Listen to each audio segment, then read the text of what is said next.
It's the Late Night Build with special guest Jessica Rose.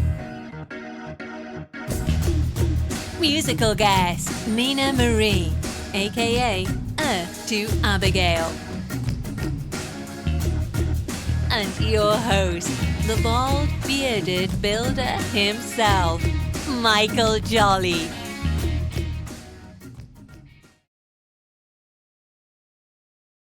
I said, what up? Again. Hit the mute button. Welcome, everybody. It's another late night build. My name is Michael Jolley.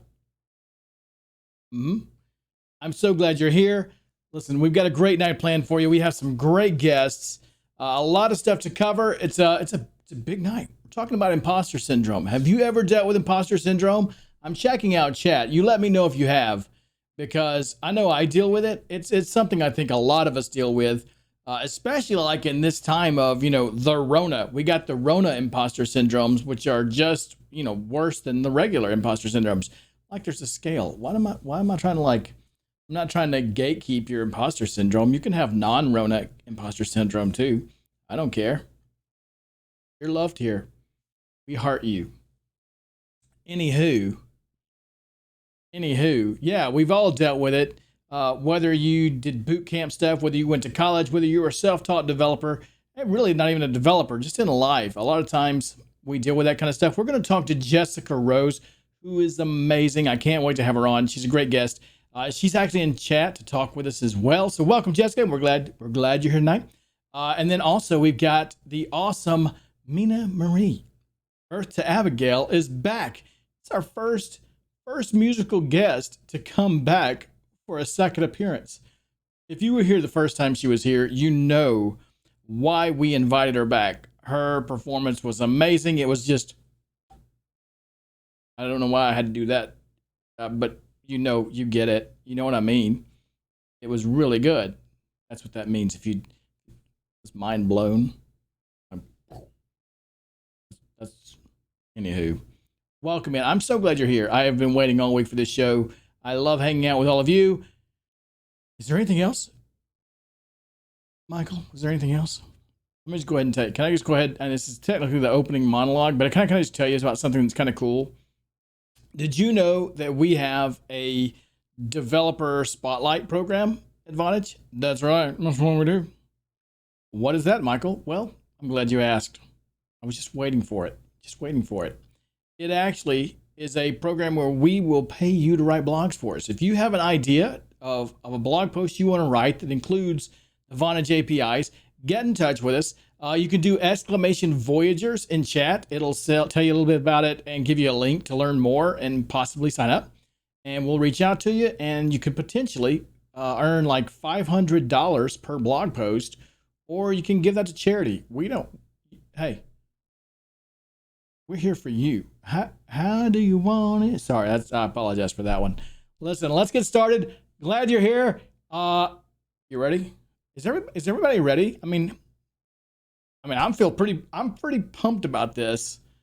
Are you pumped about tonight? This is like the way to start your weekend. Are you ready? Chat is quiet. Come on. Starfall, welcome in. Finite Singularity. Wazamata you. I love that name. Laura's here with us. Jess is in the chat room. Icarus is here. Starfall Project says, yes, just get on with it. Okay. I get it. Toe Frog's here. Let's get this thing rolling. You ready? If we lived in a world where all technology was made of cheeseburgers, Vonage's unified communications, contact centers, and APIs would still be the best and most delicious in the business. Now we're talking. Oh, yeah. I'm not going to lie. I love me some cheeseburgers. Actually, I had a cheeseburger last night. You can tell. You don't get this figure eating salads, I'll tell you that right now. You know. Anyway, listen. Welcome in our special guest for the evening, the amazing Jessica Rose. Let's get right to it. You ready? Let's do it. Come on. Jessica, thanks so much for joining us today. And really, thank you so much for having me. It's really exciting to get to gab about the stuff I'm excited about. So I was introduced to you through Kevin Lewis, who's on our team.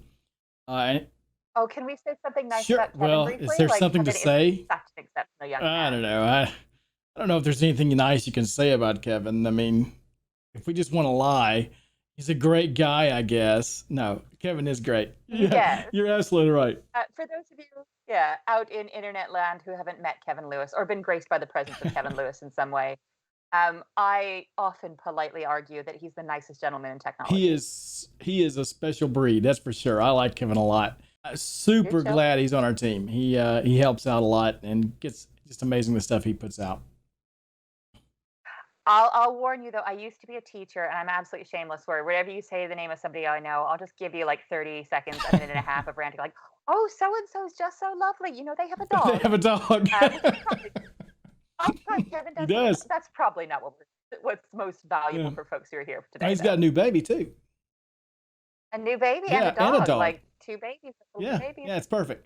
Yeah, he's fantastic. So he told me, listen, you know, as far as guests go, you need to reach out to Jessica Rose and you need to get her to talk about imposter syndrome. And we actually had a guest on a few months ago, David Neal, the Reverend Geek. Oh, yeah. And we discussed imposter syndrome a little bit, but we kind of touched on it, but I'm so excited to kind of like really dig in deep with you on it. Because it's something that, I mean, I feel like every person probably has, but certainly in our field in technology, every developer deals with it. So that's what's really exciting. Like the question of the universality of imposter syndrome is something I've looked at a lot. And the first thing, like before we start any conversation about this, I always love to broadcast, oh, this gets meta, like my own expertise or lack of it. And I'm not, so I'm not a cognitive psychologist. I don't have extensive grounding in this. I'm a gently obsessive hobbyist. So I was an educator before I moved into technology. And questions about self-assessment and how we view our own skill and really the limitations of our fragile little meat brains. It's just a topic I'm really personally interested in. So it's not my day job. It's just weird, slightly self-defeating interest. Yeah. No, so it's something that I've been a developer for 20 years. And I would say that probably 18 of that, I had never heard of imposter syndrome. And then once I realized what it was, I'm like, oh yeah, I got that, you know. Yeah. And I think the core of it is almost philosophical, if that's not a bit fluffy.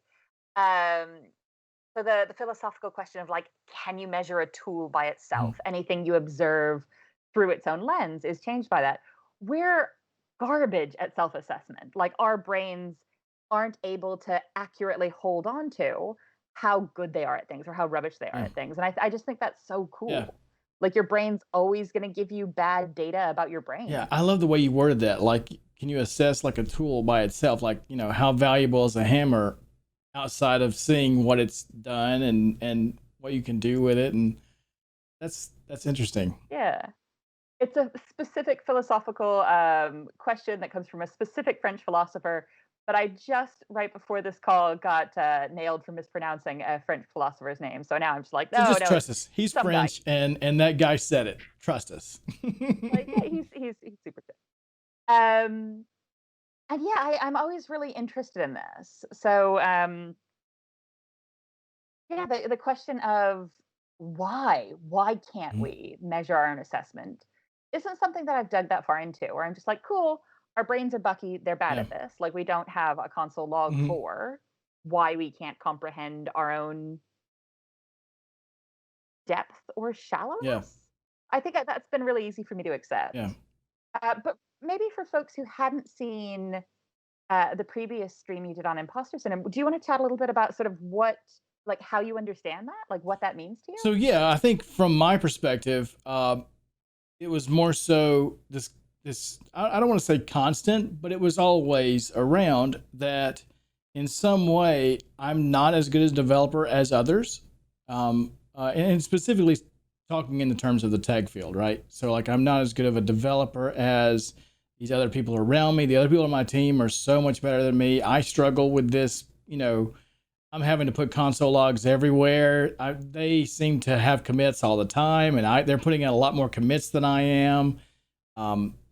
So I'm not smiling at your personal doubt. I'm smiling at it just because this is something I like when I discuss this, when I hear it to other people, and looking at the clinical literature as well. Mhm. Like this is so common, where the people's lived experience of this is, oh gosh, look how I'm struggling because you've got full Yeah. access.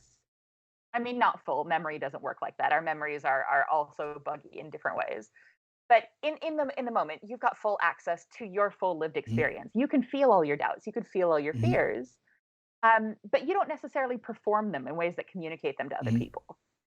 So when you're seeing other people doing similar tasks or doing tasks in a similar space, all that you're seeing is their performance. You're not seeing sort of the full Yeah. miasma Yeah. of doubt Yeah. and concern that they themselves Yeah. feel. It's a really challenging environment to exist Yeah. in. And I think we kind of talked about this with Dave, but I think really kind of like that YouTube and Instagram kind of world, Twitter world, just kind of plays into that and makes it, accentuated because, you never go to watch a YouTube video about, let's learn hooks and React. None of those videos ever have an error, not, No, because like the ability to edit and the yeah, ability to bring post editing into yeah. this. You're really comparing Um, your real life to someone else's highlight reel in a sense. yeah, so the joyous invitation to view the totality of your lived experience against a deliberately presented, Yeah. um, yeah, a sort of artifice that other people offer. And I won't get too far into the weeds about this because I'll spend all of your time on this. But this is something that is criticized a lot in social Mhm. media. But when you look at, and it's weird to think of the novel, it'd be like, oh, the early days of the novel or the early days of commonly printed screenplays. These were similar criticisms as well. So, oh gosh, people are reading these newfangled novels and they're trying to present themselves or they're trying to hold themselves up Yeah. to what these like they're trying to make their lives stories and our lived experiences aren't always stories. Yeah, that's true. I mean, most of them probably aren't. I mean, there's so much thought that goes into everything. I mean, you mentioned like that developer who's doing this and you don't see the full context, but you don't know that when he typed that line, he was secretly, oh, is this right? I'm not sure, but you saw that. Oh, luckily it was, but you don't see the times that it's not, and necessarily Yeah. his thought process. And when we look at imposter syndrome as a concept that's sort of named imposter syndrome, like Mhm. and when I say we, the culturally, this gets really interesting as well, because when you look at research around imposter syndrome that's readily accessible to us in English, it is folks from Western English speaking contexts. Mhm. And when you look at interviews elsewhere, people don't present this in the same way. So people will talk about doubts, but depending on the culture they're coming from, it's more or less of a challenge, or it's more about whether or not there's a cultural fit, or whether or not there's a social Yeah. fit over Hmm. a skill fit sometimes. So I think when we talk about sort of the universality, this is something all of us feel. I think that, yeah, whether or not it's useful, we've got to contextualize that within most of the research we have available to us in English speaking context is going to be not necessarily done on folks just like us, Hmm. but done on folks from similar linguistic and social contexts. Right. So Eames and Clance were researchers back in the late 70s who like coined the term imposter syndrome. Hmm.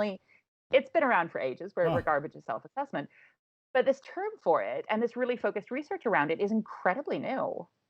Wow. Yeah. Well, it's certainly new to me. I mean, newish as in a few years. And I think it's Uh, important. I know, like, as in the field that I'm in with developer advocacy, that's a big part of, one of the things we kind of combat, I guess, or reach through and say, listen, you can do this. A great example is the hackathon that we're running tonight through the show. oh, Uh, nice. all the people, I all the time reach out and say, listen, if you want to be a contestant, follow this link, fill out the form. We'll get you on the show. You can win prizes, awesome prizes. I mean, I'm talking like Nintendo Switches, 3D printers, they just crazy good stuff. But And you're sending a Nintendo Switch to all of your guests who appear as well. I'm Was that sorry, something I Jess, you're understand? breaking up. There's a connection problem. The wires under the sea have messed up. Oh yeah, the a tactile Yeah, start yeah, again. yeah.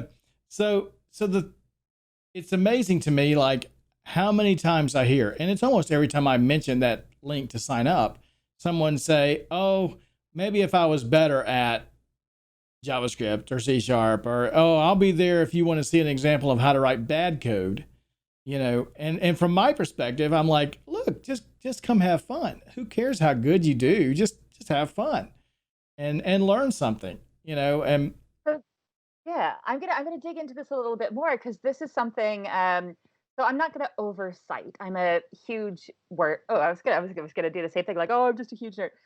Joyously, I'm a huge nerd. And this is actually some of the main takeaways from the Imes and Clance study. They found that, and they were studying specifically high achieving women. Um, and in their research group, lots of white ladies, like so US based, high achieving women, so women in professional fields they saw as high achieving or senior. And they had sort of four takeaways on imposter syndrome that it was the sort of persistent feeling that you, or that one was not as skilled as they should be for their position or their relative peers were. Fear of like those doubts, those feelings around yeah. those, but that was often displayed through an inability or unwillingness to publicly engage with those skills. So I am. Well, I was going to say I'm joyously garbage at, but like, yeah, I wouldn't hire me to write production JavaScript. That's a way to say it. So when I was reading this research for this the first time at a hackathon or at an event or at a project, I would find myself being like, oh, cool, I'm going to go work on this over there with a cup of tea by myself. I'll see you later. And the final sort of takeaway from the study, if you were going to boil it down to Instagrammable bullet points, was that the folks in their study who were impacted, they found also spent more time on it, that there were more dedicated hours, there was more dedicated effort too. These specific skills that they found themselves not matching their ideal assessment with. So that's very interesting. So they're like overcompensating in a way, I guess. There's perceived lack of ability. Yeah, and I think that perceived lack of ability is really exciting because, and if any, like it's the age of Corona, everybody's sleeping badly. So if y'all want something to like stay awake at night and ponder horrified, our inability to assess ourselves isn't just limited to imposter syndrome. Impacts on, so there's research around depression and self-image. So what do people think of you? And yeah, they find that folks with folks who aren't suffering from depression, folks who have, a relatively robust psyche considering the state of the world today, we also lie to ourselves about, or productively lie to ourselves about how we're perceived by other people or the core traits of our personality. Right. And when I talk about imposter syndrome, I also like to talk about Dunning-Kruger in this context of how are we at self-assessment for non-physical, non-displayed traits? Because imposter syndrome feels like the confident big brother of imposter syndrome almost. Are you familiar with it at all? No, not at all. I'm really interested. I'm hooked. Tell me. I live to get to talk to people about Dunning-Kruger because almost, and like not on the air and not with you. All of your bosses have been brilliant and all of your coworkers have been geniuses. But I love telling people about this because there's almost a universal like, oh, that's my old boss. Oh, wow. Never their current boss. No. So Dunning-Kruger is the same kind of challenge. I would put it on a sort of spectrum of incapability of self-assessment alongside imposter syndrome. And here it's the psychological phenomenon of not being able to assess yourself, exact same thing. But while imposter syndrome, you're doing much better than your brain is giving messaging around. Dunning-Kruger is where your inability to comprehend gives you a false sense of confidence around your skill. Oh, wow. So Dunning and Kruger were two researchers back in the day. And they were reading an article about and I feel so bad for this man. He gets mentioned on quiz shows all the time. Bless his cotton socks, though. This gentleman decided to rob a bank in the States back in the day. And have you ever used lemon juice as invisible ink? Oh, yeah. So this gentleman did put lemon juice all over his face, so as not to be picked up by the surveillance cameras, by the CCTV.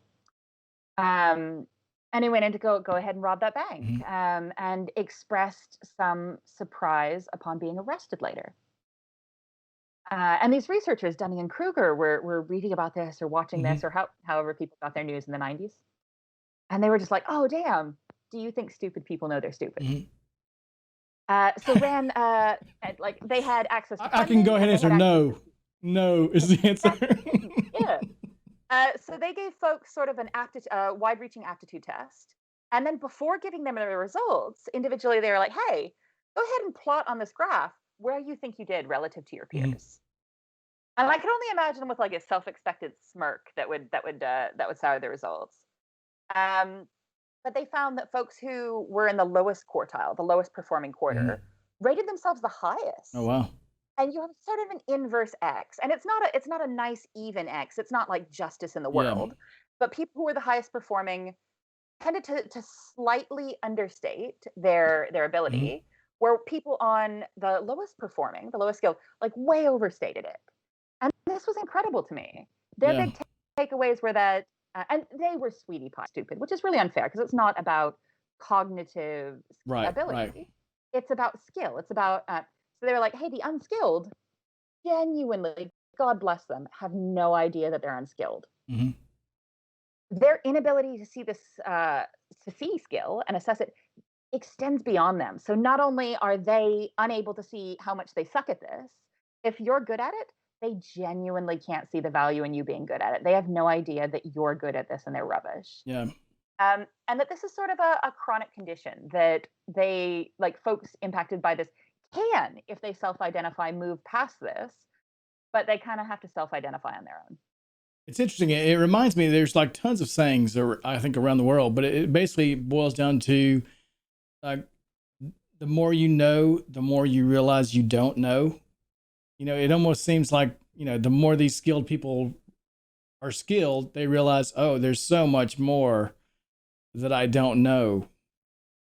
Yeah, and It's kind of, like I find Dunning-Kruger weirdly calming. So when I talk to folks who express doubt, or when I express doubt myself, it's sort of like a consolation prize to be like, cool, your brain's giving you effectively buggy error messages, mhm. but these buggy error messages come with the runner-up prize that if you're concerned about this, if you're questioning whether or not you have the skill to exist in the environment, you're probably not you're not probably not in that lowest quartile. Like if you have the wherewithal to be Mhm. worried about this, stuff's probably more fine than it could be. Yeah, that's really fascinating. Yeah, and that's what I try to, hopefully with contestants on the show, we are like, listen, get in there. I mean, let's say that you are first of all, you're not the worst developer in the world. You know, I know that guy. He sits in my seat every day. You know, but I thought this was going to be like extremely harsh about somebody on your pod, where I was like, n- cool, cool. no, no, I would You'd be like, never I do know that that to guy. somebody else. He owes me $50, and Well, he does. Yeah, he's a you can't trust him. He's got no hair. His beard's getting gray. Um, but no, I find that people are just so worried about. I think it's like they feel like they don't know or they're not skilled at something. And then you were talking about the other part about they don't put themselves out there. They don't. It's like they don't want to be found out. Like maybe if I don't let anybody see that I'm not skilled at it, they won't realize how unskilled I am. and like this gets much more interesting because I think that once we start recognizing this, like imposter syndrome, it's really easy to sort of push on off as an individual problem. Say, hey, you're experiencing these very common, Mhm. like very shared concerns around doubt and problems with a self-assessment. You just sort yourself out. Yeah. But that's not really what this is. Like once you start to recognize that this is something that impacts people, and this impacts people much differently based on Mhm.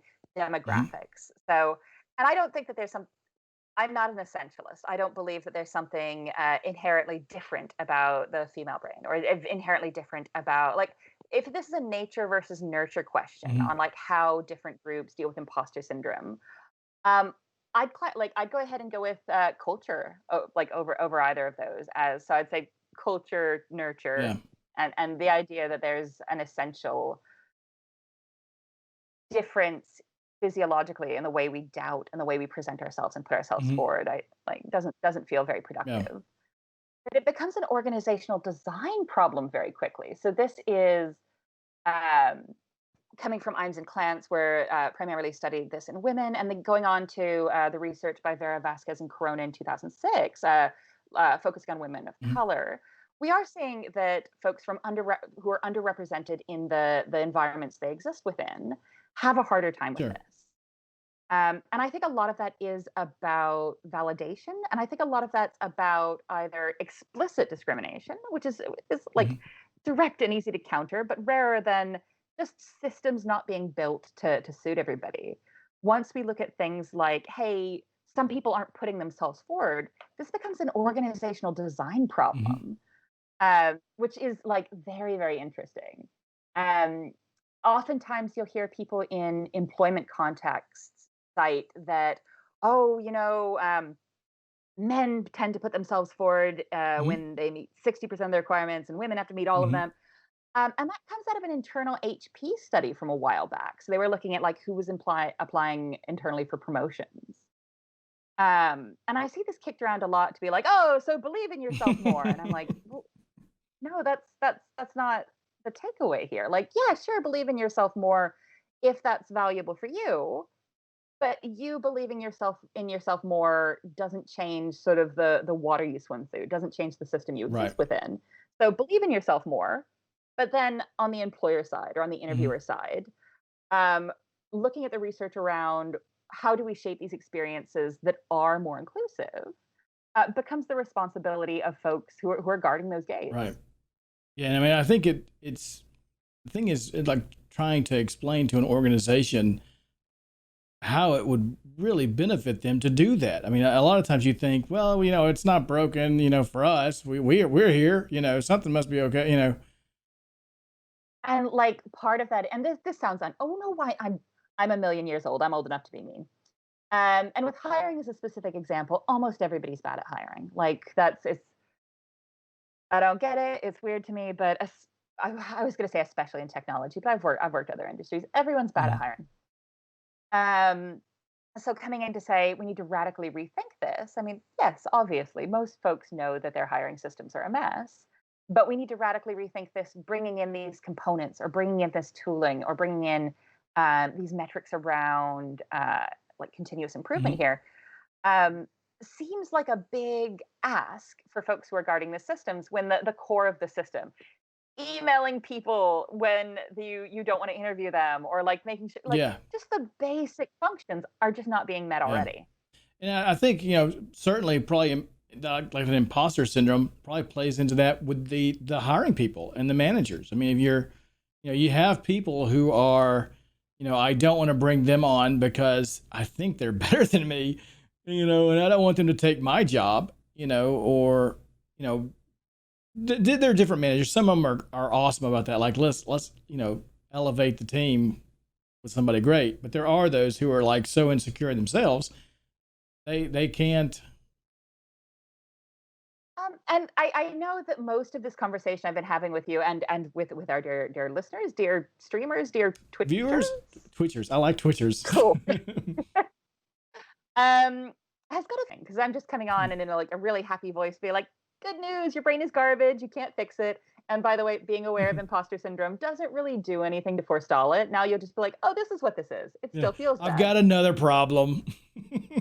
Um, but to sort of continue in that space, I'd argue that the um, continuing to use hiring managers as an example here, that oh, sometimes they don't want to bring this person on or that person on.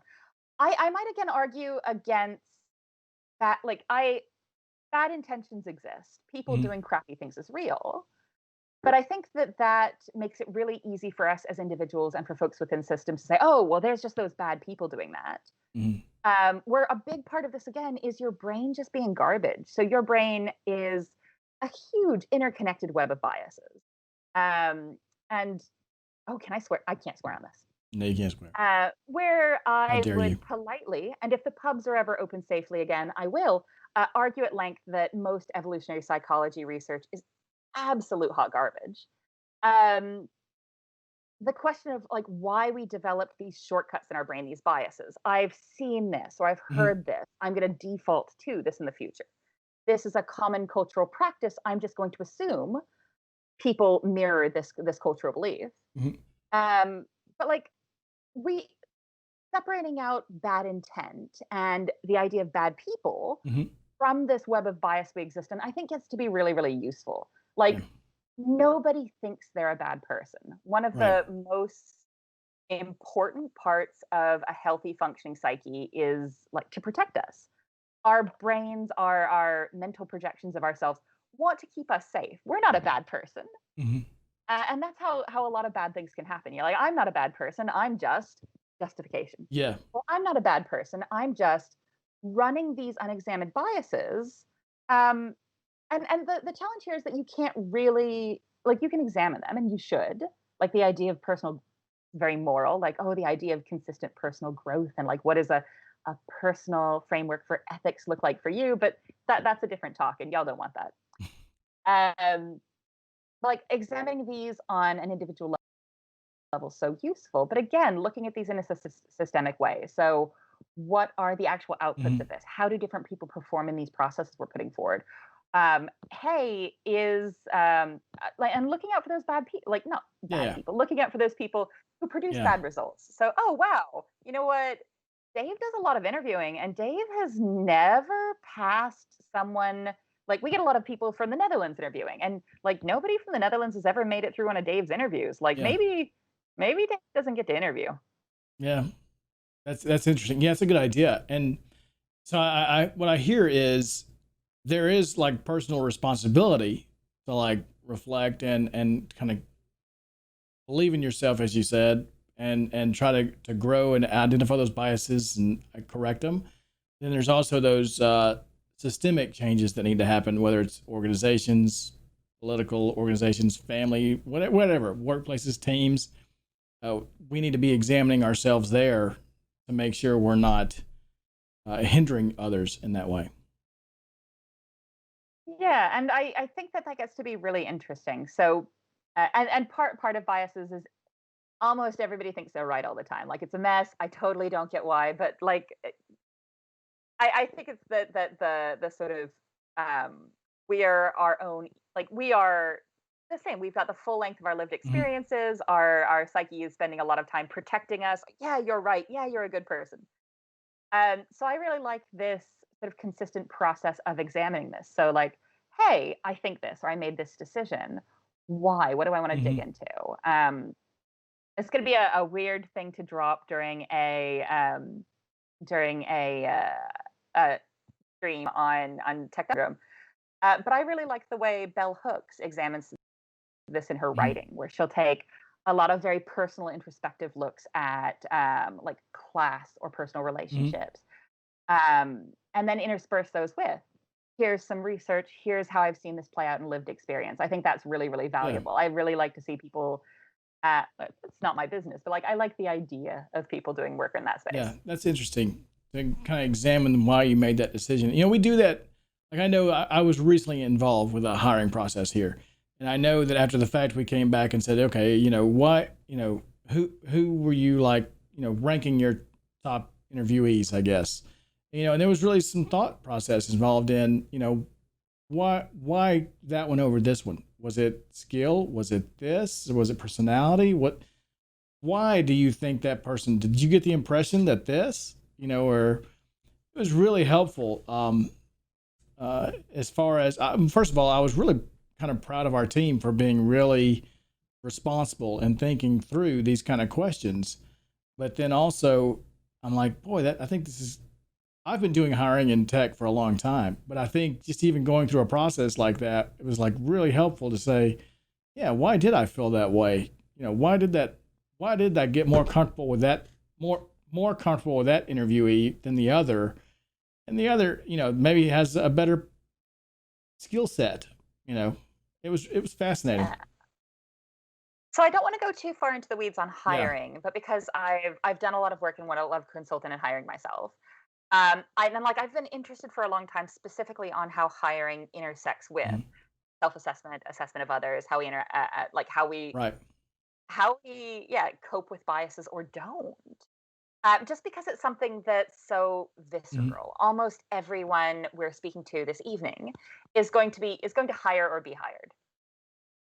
And there's some interventions that aren't perfect, but ones I'm a really big fan Yep. of. So, oof, like the nature of truth, saying we know that. Like, given our understanding of ourselves as humans. Sorry, this is way You got more. really deep on us. So the nature of truth. Um, 42. but as much as we think we know things, we think we know the types of things that we hold biases Mhm. around. So I really like to encourage for folks hiring or for candidates who feel comfortable asking this, say, "Oh, do you have an anonymized hiring process?" I love when people take a CV or a resume, Mhm. depending on which y'all say in your country, and anonymize that before it comes to the hiring Oh, that's committee. So interesting. say, you know what, we know that we're hardwired. Oof, I mean, we know that we currently carry the Sure. biases. Yeah, So yeah.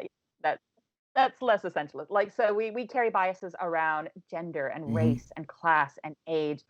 So I like competency-based hiring. So say, okay, we're hiring and I'll abstract this out. We're hiring a blue widget Mhm. developer, and we think the competencies around that are problem solving and curiosity and Mhm. learning and like technical depth and yeah. So just 4 or 5, and then craft the interview process around Yeah. that. So say, okay, how many points or like what do you think they said that demonstrated this or Yeah. demonstrated that? But getting a cover letter or getting a resume that doesn't like that has it blacked out. So like, I don't know how old you are. I don't know when you graduated college. I don't know or uni. Yeah. Um, like it's not Right. perfect. Um, I like that a lot. and it feels at first, but like I really, really like anonymized early processing just to just to feel like you're doing something that's got some research behind it that makes it a little bit more accessible I for love that. folks. The only thing I would disagree with is your job description you gave for the blue widget person. I mean, clearly that should have said they require 30 years of React experience and 20 years of Docker experience too. Just uh, So like I absolutely kick off at those job descriptions. If I can chat about I think people I think everybody does. um so if anybody here is hiring or heck if anybody here is looking for work, like I don't work for them, they don't give me any money. But I really like the job descriptions that they're writing over at the Wikimedia Foundation Hmm. right now. I really like the job descriptions Zapier is writing. Like those I often use it as an example of like, hey, this makes a lot Hmm. of sense. This isn't a densely bullet pointed list of ridiculous Yeah, demands. yeah, that's awesome. So this is I'm kind of really my mind's kind of just like exploding with all this stuff. For all of our viewers who want to know more and learn more about you and learn more about some of the studies you mentioned, where can we find more information? Yeah. So Wikimedia, like there is no perfect source of truth, but Wikipedia is fantastic Mhm. if you want to start digging into imposter syndrome. They'll go ahead and give you breadcrumbs back to the Eames and Clant study and the Vera Vasquez and Corona studies. Nice. If you want to start looking at biases and the nature of biases, I'll go ahead and I'll look up some of the books I like and go ahead and tweet out a couple of those that I found Oh, especially great, great. useful.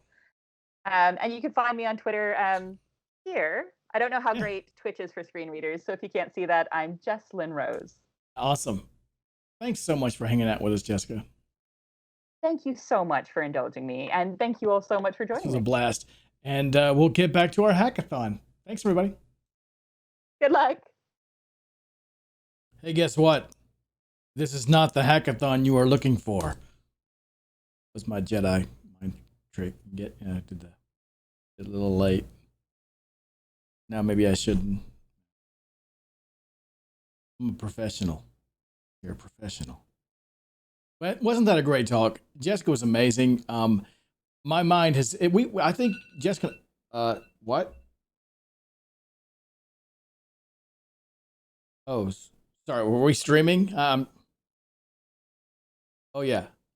So yeah, she was great. We did that interview a few weeks ago, and I've been thinking about it ever since. The talks about the point she made about how like people who really didn't know like scored themselves as like they knew it all, and then they didn't see the value really in like the knowledge that just blew my mind. It's such a great conversation.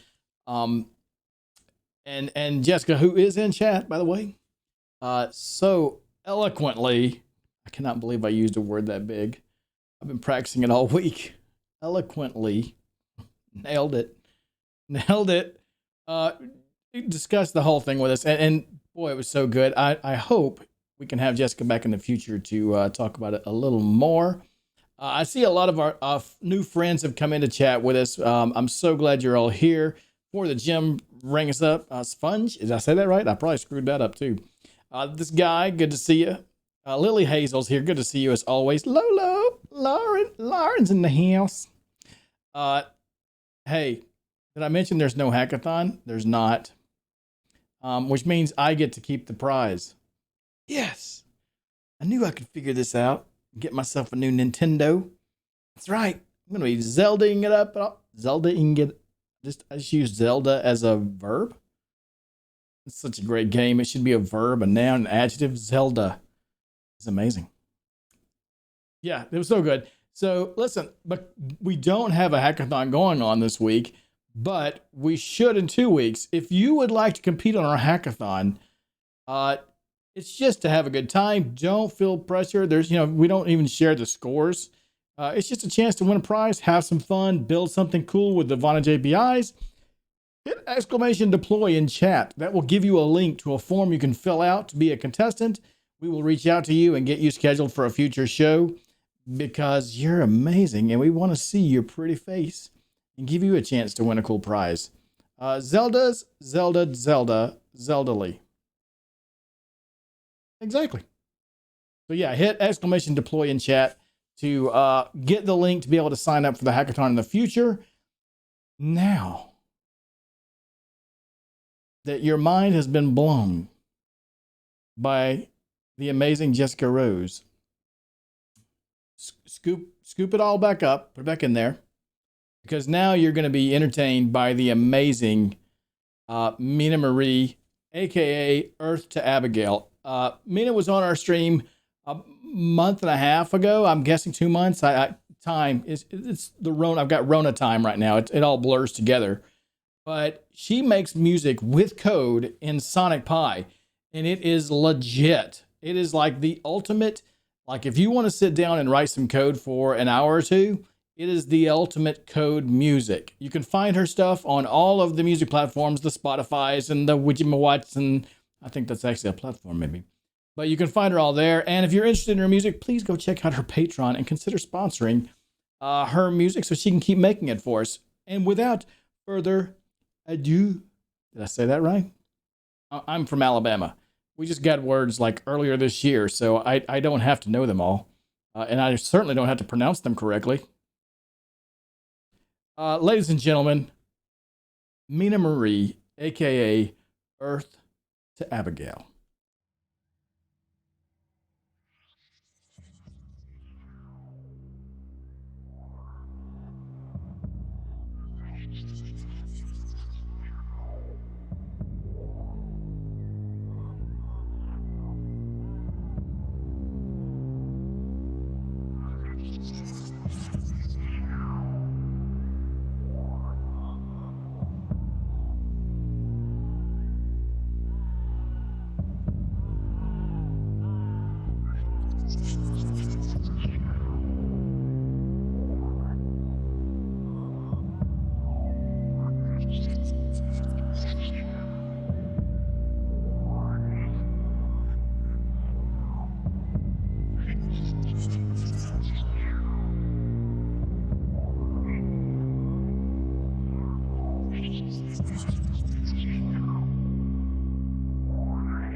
I get up, drink coffee, and I repeat to myself, I can do this. I can do this. And I start running, forgetting, shielding, facing everything coming my way, grateful to be alive and well, still. Then, all calms down. I can hear my heartbeat again. I reward myself by taking a break and feeling. Taking it all in, through successes, failures, feedback, comments, and a world of possibilities open.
My best friend, sits patiently.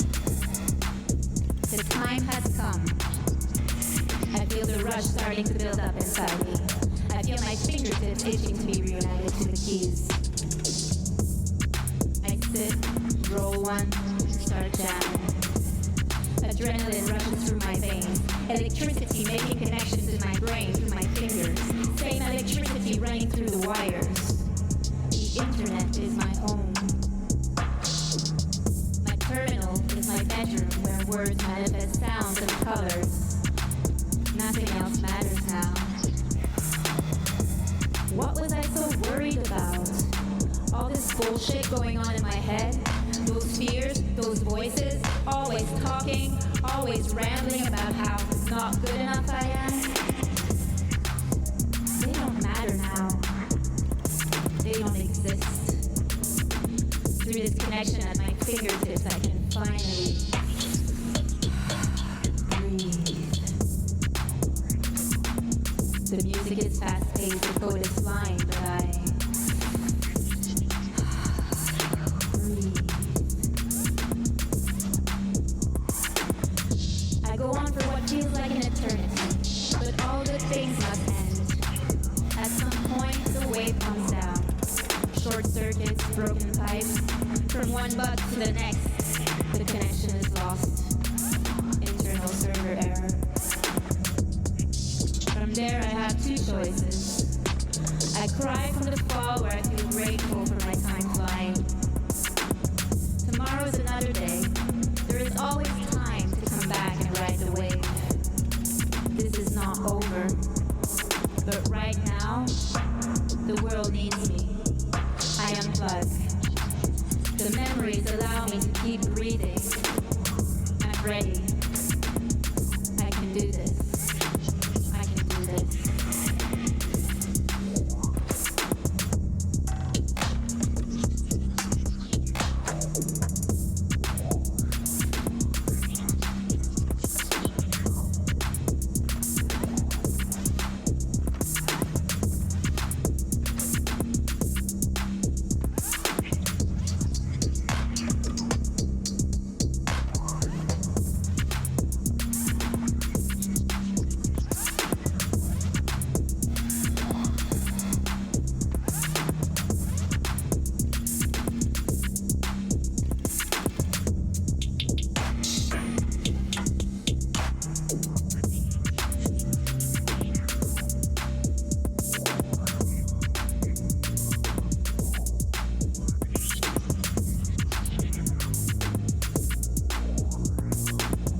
Let's talk about Vim, the vintage code editor.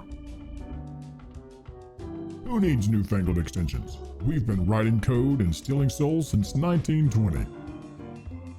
With our amazing color palette, you can customize Vim to fit your personality. Who's gonna make it hard for new team members to be productive? That's right, Vim. You're ready to go home? Now we have even more ways to close when you're done. Vim. If you didn't cry while you coded, did you even code?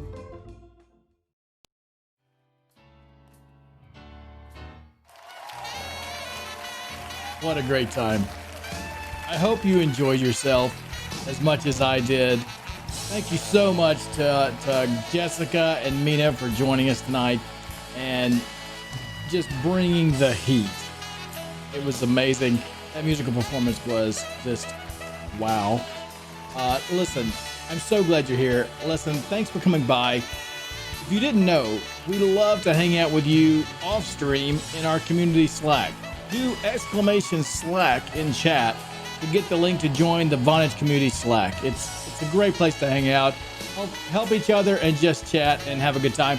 Listen, we also have the Vonage Voyagers program. Have you heard about this?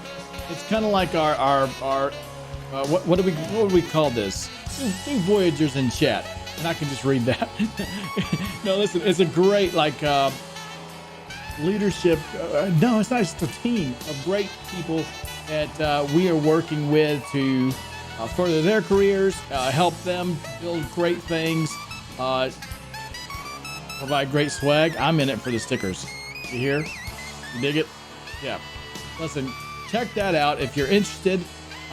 Fill out a form, and you too can become a Vonage Voyager. Be sure to get in the Slack though, because I love to chat with you more there when we're not streaming. We'll be back in 2 weeks on our stream for the late night build. Some cool things going on there. Be sure to hit !Deploy in chat so you can register to become a hackathon contestant on an upcoming show. And listen, until then, we have got 2 weeks of great streams planned for you. We've got tons of them. Be sure to check our schedule in the panels below. You'll see us. Go follow us on Twitter. Certainly follow us here. Hit that little follow. You know you want to. That's that button. I see you. You haven't done it. You know who you are. Anyway, listen, follow us on Twitter so you'll get announcements of when we're going live. We got some really cool streams going on right now. I promise they're better than this. I'm just here to meet the quota, basically. They throw me on Friday night, hoping nobody will see because, look at what they're dealing with. I apologize. Luckily, we have great guests to make it good. Listen, have a great weekend. Have a great week next week, and we'll see you again in 2 weeks. Thanks again for hanging out with us. It was a blast for me. I enjoyed chatting with everybody and listening to those great talks and the jams. Seems more like I have a twitch than I'm hearing music. Music's in my head, trust me, and that's the rhythm. It's off beat. Anyway, welcome. Hey, you want to tell them bye? Not welcome. You said welcome to start. Now we're going bye-bye. Oh, okay. My bad. Thanks. Adios, everybody. Thanks a lot.